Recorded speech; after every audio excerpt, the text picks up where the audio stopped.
வணக்கம் நேயர்களே, என் புதிய சுவை சேனலுக்கு தங்களை அன்புடன் வரவேற்கிறேன். என் புதிய சுவை சேனலில் நாம் இன்றைக்கி பார்க்க போகிற ரெசிபி சேமியா கிச்சடி.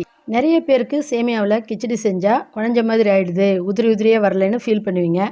அந்த பிரச்சனை எதுவும் இல்லாமல் பர்ஃபெக்டாக நல்ல உதிரி உதிரியாக இருக்கிற மாதிரி சுவையான சேமியா கிச்சடி எப்படி செய்கிறதுன்னு செய்து காட்ட போகிறேங்க. சரி வாங்க, சேமியா கிச்சடி எப்படி செய்கிறதுன்னு பார்க்கலாம்.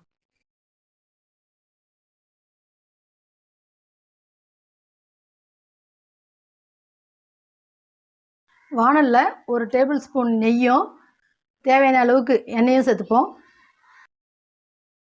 எண்ணெய் சூடானதும் ஒரு சின்ன துண்டு பட்டை, 2 கிராம்பு, ஒரு ஏலக்காய், ஒரு பட்டை இலை, இது எல்லாத்தையும் எண்ணெயில் சேர்த்துப்போம்.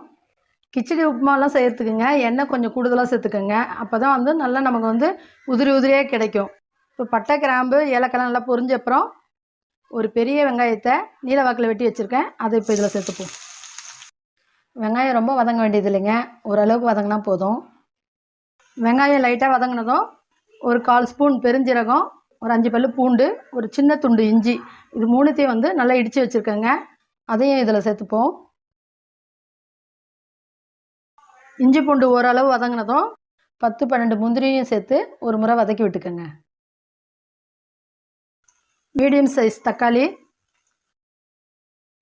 ஒரு சின்ன கேரட்டு, 5-6 பீன்ஸு,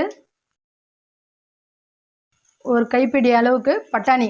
இது நல்லா காஞ்ச பட்டாணிங்க. இதை ஒரு 6 மணி நேரம் ஊற வச்சுட்டு ஒரு 4 விசில் கொடுத்து குக்கரில் வேக வச்சு எடுத்துருக்கேன். எனக்கு பச்சை பட்டாணி கிடைக்கிறதால காஞ்ச பட்டாணி சேர்த்துருக்கேன். உங்களுக்கு பச்சை பட்டாணி கிடைச்சா அதையே சேர்த்துக்கோங்க. நீல வாக்கில் வெட்டின ஒரு 3 பச்சை மிளகா, கொஞ்சமாக புதினா தழை, ஒரு 4-5 கருவேப்பிலை தழை. இப்போ இது எல்லாத்தையும் சேர்த்து கொஞ்சம் நல்லா வதக்கி விட்டுக்கோங்க. உங்களுக்கு உருளைக்கிழங்கு தேவைன்னா கூட நீங்கள் பொடியாக கட் பண்ணி சேர்த்துக்கோங்க. நல்லா ஒரு 2 நிமிஷத்துக்கு காய்கறியை நல்லா வதக்கி விட்டுக்கோங்க. காய்கறி நல்லா வதங்கினதுக்கப்புறங்க 1/4 ஸ்பூனுக்கும் கொஞ்சம் குறைவாக மஞ்சள் பொடி, தேவையான அளவுக்கு உப்பு. நான் 1 கப்பு அளவுக்குங்க சேமியா எடுத்திருக்கேன். இந்த கப்போடைய அளவு பார்த்திங்கன்னா 200 கிராமு. இப்போ 1 கப்பு சேமியாவுக்கு நம்ம 1.5 கப்பு அளவுக்கு தண்ணி ஊற்றணுங்க. முதல்ல 1 கப்பு ஊற்றிட்டோம், இப்போ ஒரு 1/2 கப்பு. இதுக்கு மிளகாய் தூள், கரம் மசாலா தூள்லாம் எதுவும் சேர்க்க வேண்டியது இல்லைங்க. நம்ம காரத்துக்கு தான் பச்சை மிளகாய் சேர்த்துருக்கோம்.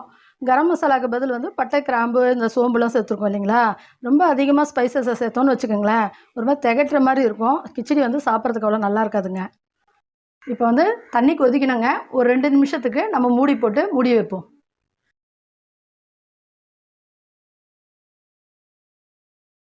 தண்ணி நல்லா கொதிக்க ஆரம்பிச்சிடுச்சுங்க. இப்போ நம்ம சேமியாவை சேர்த்துப்போம். இந்த பாருங்கள், நான் எடுத்துருக்க சேமியா நல்லா கொஞ்சம் பெரிய சைஸாக இருக்குது பாருங்கள். இந்த மாதிரி சேமியாவுக்கு 1க்கு 1.5 வச்சா சரியாக இருக்குங்க. நீங்கள் சப்போஸ் கொஞ்சம் மெலிஸ் சேமியாவை எடுத்தீங்கன்னு வச்சுக்கோங்களேன், 1 கப்புக்கு 1.25 கப்பு வரைக்கும் தண்ணி வைங்க. கிச்சடி நல்ல உதிரி உதிரியாக வருங்க. முடிஞ்ச வரையும் கிச்சடிக்கு கொஞ்சம் தடிமனான சேமியாவே பார்த்து வாங்கிக்கோங்க. இப்போ இதை 3லேருந்து ஒரு 4 நிமிஷத்துக்கு மூடி போட்டு மூடி வைக்கலாங்க. ஸ்டவ்வை லோ ஃப்ளேமில் வச்சுக்கோங்க. இப்போ திறந்து பார்ப்போம். நல்லா தண்ணியெலாம் நல்லா ட்ரை ஆகி சேமியா நல்லா உதிரி உதிரியாக வந்துடுச்சுங்க. இப்போ கடைசியாக கொஞ்சமாக கொத்தமல்லி தழையை தூவி விட்டுக்குங்க. கிச்சடியோட வாசனை கமகமான்னு இருக்குங்க. நல்லா பாருங்கள், சேமியா நல்லா உதிரி உதிரியாக இருக்குது பாருங்கள். நான் சொன்ன அளவுக்கே நீங்கள் தண்ணி வைங்களேன், கரெக்டாக வருங்க, பர்ஃபெக்டாக இருக்கும் உங்களுக்கு கிச்சடி. இப்போ நம்ம ஸ்டவ் ஆஃப் பண்ணிவிடுவோங்க. இப்போ நம்மளுடைய சேமியா கிச்சடி ரெடி ஆகிடுச்சிங்க. நான் செய்து காட்டின முறையிலேயே நீங்கள் வீட்டில் செய்து பாருங்கள். கண்டிப்பாக நல்ல உதிரி உதிரியாக சுவையாக சேமியா கிச்சடி நீங்களும் செய்வீங்க. இந்த டேஸ்ட் உங்களுக்கு பிடிச்சிருந்தா மறக்காமல் கமெண்ட்ஸில் தெரியப்படுத்துங்க. இது மாதிரி வேறு ஒரு நல்ல ரெசிபியோட அடுத்த வீடியோவில் நாம் சந்திக்கலாம்.